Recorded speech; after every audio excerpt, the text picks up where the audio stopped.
So I just finished with my session. I had a full hour with Valerie. Holy smokes, you guys. You have to do this. Mind blowing. Mind blowing.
I call on our teachers and guides.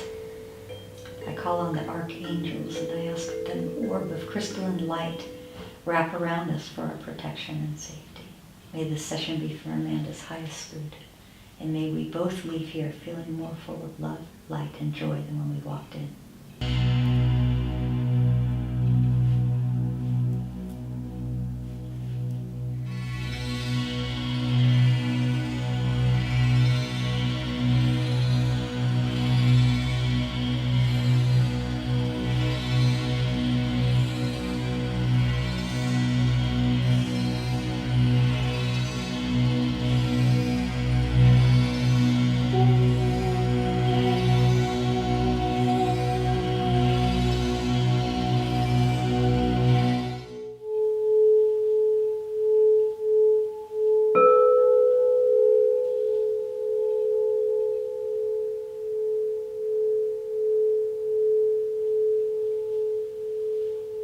Hey everyone, Amanda here, and me and Mom are still in Sedona and wanted to welcome you to Home Energy Design. I have an assistant today and we're actually here with Valerie Irons, who specializes in sound therapy. Welcome to the show. Thank you so much.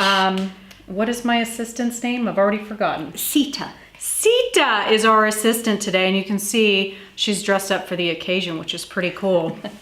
So Valerie, tell me how you got into this work and what, I'm always curious as to how you got here and got into Sedona and started doing sound therapy. It's such such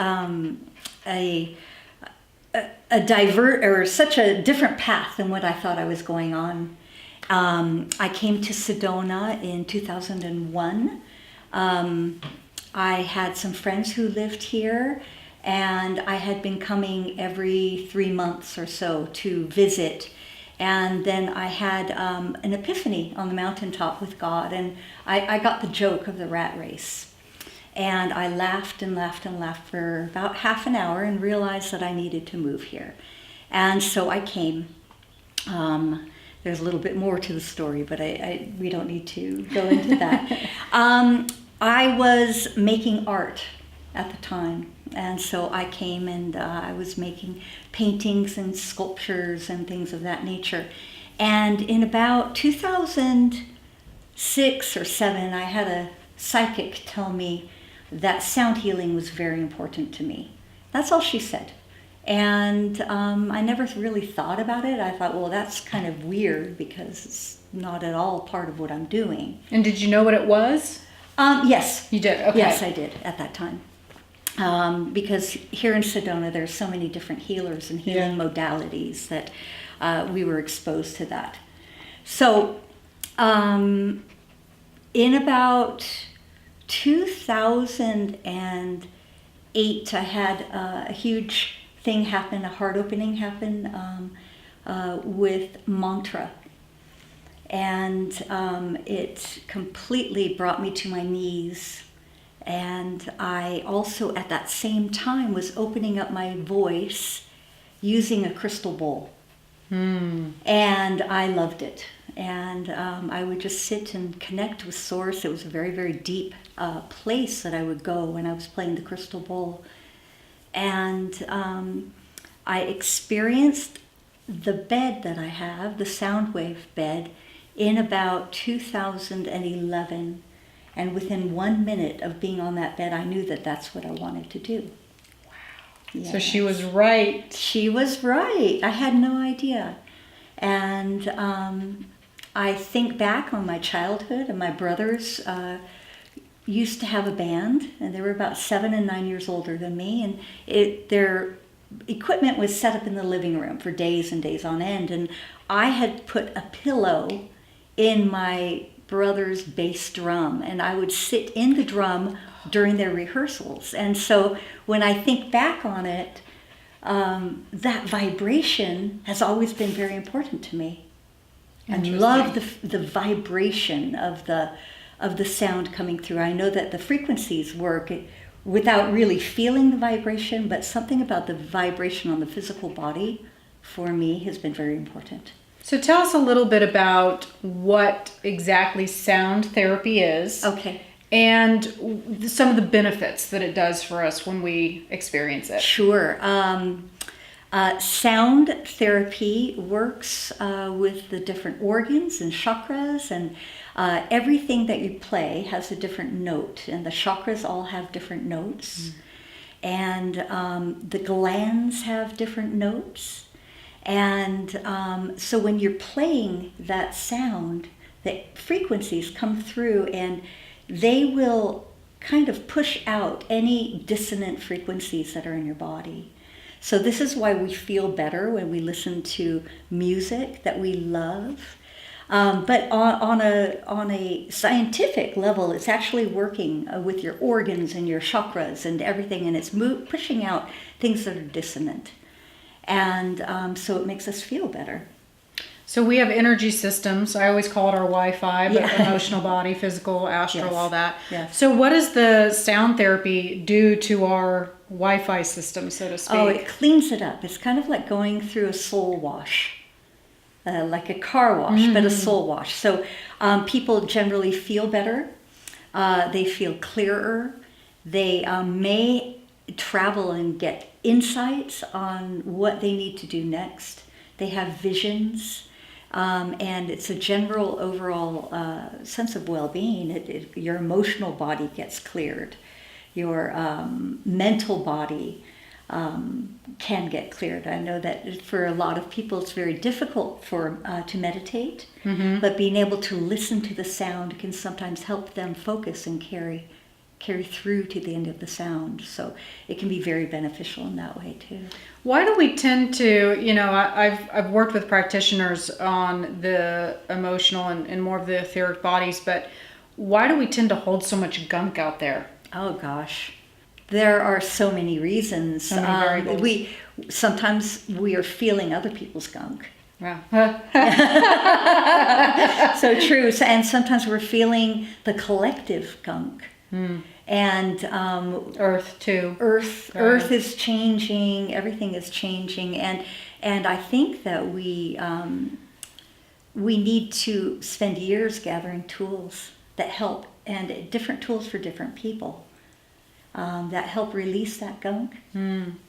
Well, and I feel like this is such a, we have gotten so far removed from the natural rhythms of just life, and especially nature. And I feel like a lot of these modalities are things that we've always done. We've just really gotten away from them. Yes. So I feel like this is really bringing us back to, if you look at the tribal days of banging on drums and flutes and the music that we used to always be around, we had natural ways that we would do these without maybe knowing that we were doing it, but we've just gotten away from it. Yes.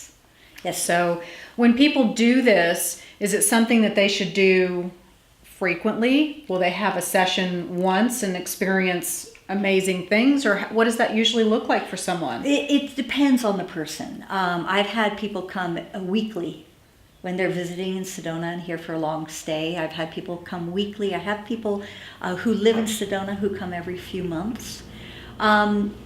I think that sound healing and working with sound as I said, is different with different people.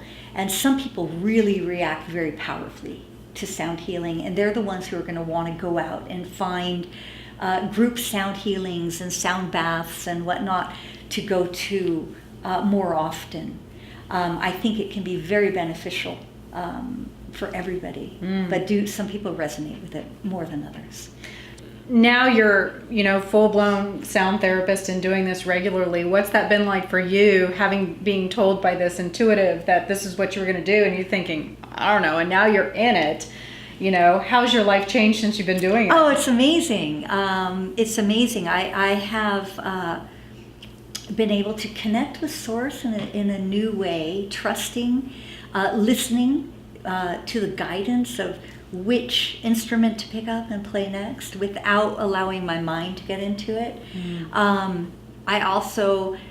think it's really increased my trust. My trust with spirit, and trusting that the right people come at the right time.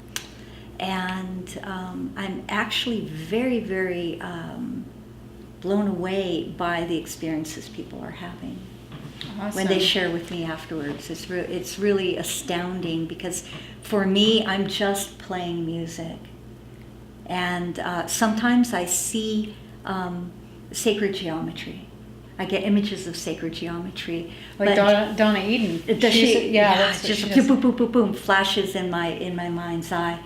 But generally speaking, I'm just playing the music. So when they tell me afterwards what they experienced, I think, wow, that's amazing.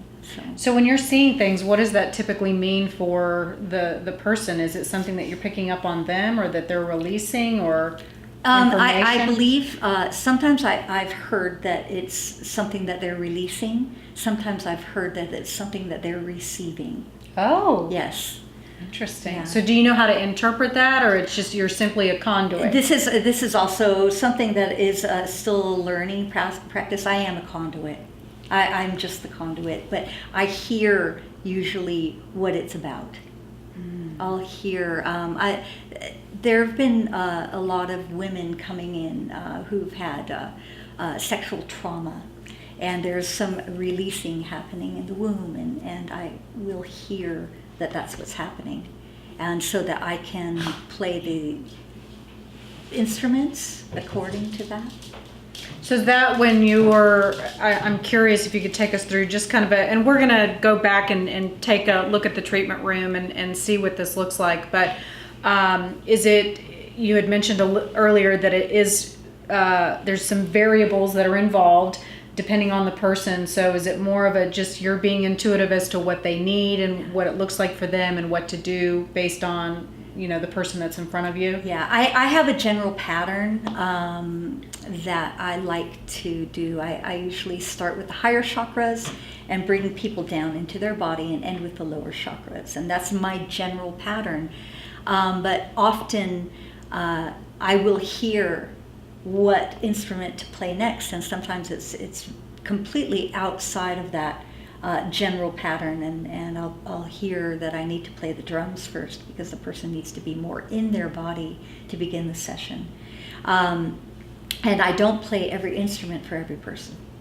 So it really is customized then, It's customized. Based on what it is that they need. Yeah. How interesting. And I love the idea that you're saying that you've come into this and really learned how to trust. Because I think a lot of us don't. We question everything, yes. and we're fearful of everything. And so you kind of have to get out of your head and get out of your own way so that you can just be in this fluidity of having a better understanding of what it is that they need at that moment. Absolutely. And being able to tap into that. Yeah. Valerie and I were talking earlier about, there's all these amazing modalities that are out there, all these amazing tools. And, it's really about being, kind of like a buffet and picking and choosing what's going to be best for you, depending on what you're going on in your life. And, whether you're trying to find your purpose or break out of trauma or, figuring out what your next chapter is going to be. These are fantastic tools that can help you get to that point. Yes. And find out who you are.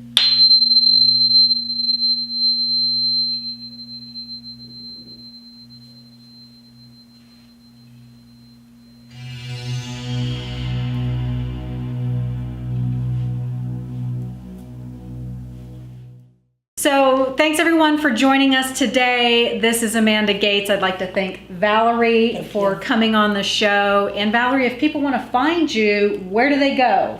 You can go to valerieirons.com. And I will also put that in the show notes below. Thanks for joining us, everyone.